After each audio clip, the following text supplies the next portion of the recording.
सारी सोने की लंका बनाए बैठा था और 1 ग्राम सोना भी साथ नहीं ले जा सका। तो फिर हमें ये ज्ञान होगा। तो ऐसे गीता अध्याय नंबर 7 के श्लोक 29 में कहा है कि जो जरा और मरण से छूटने के लिए प्रयत्न कर रहे हैं और कोई वस्तु की इच्छा नहीं रखते, वे उस परमात्मा से, तत्ब्रह्म से और सारे अध्यात्म ज्ञान से और सभी कर्मों से परिचित हैं। उसी का दिल डटेगा इस काल के जाल से, उल्टा हटेगा, जिसने संपूर्ण ज्ञान हो जाएगा। तो कबीर साहब कहते हैं ज्ञान संपूर्ण होया नहीं और हृदय नहीं छदाया है, तो इस देखा देखी भक्ति का रंग नहीं ठहरावे। तो 64 लाख से सारे भाग्य भगवान को पहचाना नहीं, क्योंकि उनको ज्ञान नहीं था। और आज ज्ञान करवाया भगवान ने, आपको प्रमाण देकर ऐसा रंग दिया है कि आप यहां से हिल नहीं सकते। आपको ये स्थान बरवाला ऐसा दिखाई देगा जब आपकी बुद्धि ठीक काम करेगी और ज्ञान आधार बन जाएगा। बंदी छोड़ दयाल जी तुम तक हमारी दौड़े, जैसे कागज जहाज का अब सूझे और न ठोरे। जैसे पुराने समय में समुद्री जहाज होते थे, उसमें कोई ऐसा दिशा सूचक ऐसे होते थे टेम्परेरी से, नॉर्थ साउथ पोल ही बताने वाले, तो वो लेकर जहाज लेकर चल देते थे रात शाम के समय। और जहाज में कौवा बैठ जाता था कि रात्रि में सुबह उठेंगे, सभी खाना खाएंगे, कुछ टूक बाहर डाल देंगे। जहाज के अंदर ग्राउंड भी होता है,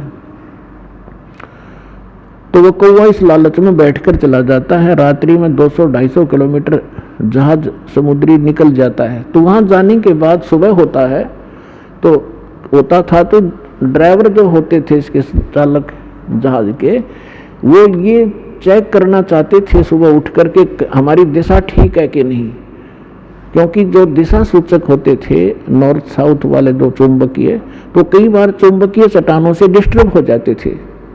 उसको जांच करने का उनका एक मोटा सा तरीका अपना रखा था कि कौवे को उड़ा देते थे, उसको उड़ने के लिए विवश कर देते थे। जो जहाज पर बैठ कर चला गया उसको डले डुले मार कर उसको विवश कर देते थे उड़ने को।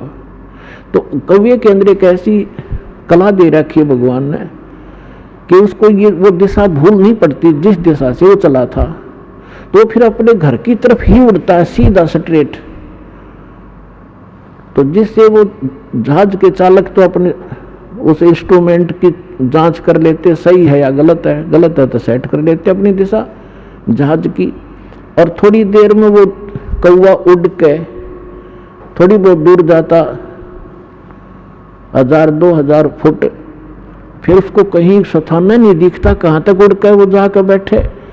अंत में वापस उड़ अड़ा के वापस आकर उसको जहाज ही दिखाई देता, उसकी जान बचाने वाला, नहीं तो जहां बैठे हुए डूब कर मरने वाला समुद्र ही समुद्र था।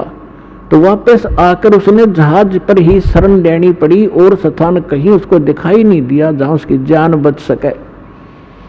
तो परमात्मा कहते हैं जब आपको ज्ञान हो जाएगा आप ये कहा करोगे, बंदी छोड़ दयाल जी तुम तक हमारी दौड़े, जैसे कागज जहाज का अब सूझत और न ठोरे। अभी तक तो ये नकली कोई कुछ कह देता है, कोई कुछ कह देता है, लेकिन जब आपको ज्ञान हो जाएगा आप उनकी नहीं मान सकते, वो चाहे आपकी ना मानो।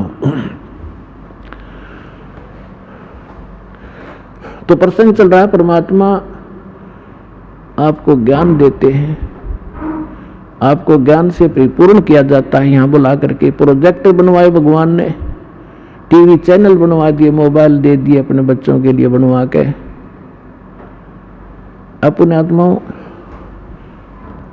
पूरी पृथ्वी उस परमात्मा के बच्चे हैं और परमात्मा ने कहीं से भी ये खोज कराई, चाहे अमेरिका वालों से, चाहे जर्मनी और जापान वालों से, इंग्लैंड वालों से,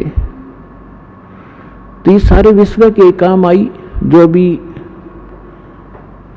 वर्तमान में जो आप देख रहे हो, ये जिसको वैज्ञानिक तरक्की मानते, तरक्की है।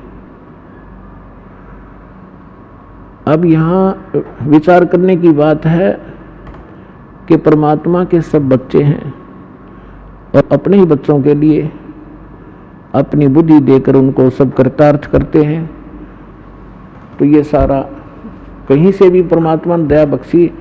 आज देखो परमात्मा का सामना आपने सत्संग सुना था कि परमेश्वर ने 600 वर्ष पहले कहा था कि कलयुग जो 5500 वर्ष बीत जाएगा, 5505 बीत जाएगा, तब तो स्टार्ट होगा मेरे वाला जो कार्य है, और उसमें अपना दास भेजूंगा और उसके पास वो सत मंत्र, सतनाम और सारनाम होंगे, जिसको प्राप्त करके पूरा विश्व पार करेगा, सारी सृष्टि विश्व पार होगा और सारी सृष्टि के प्राणी नाम दीक्षा लेंगे और भक्ति करेंगे, मोक्ष प्राप्ति करेंगे।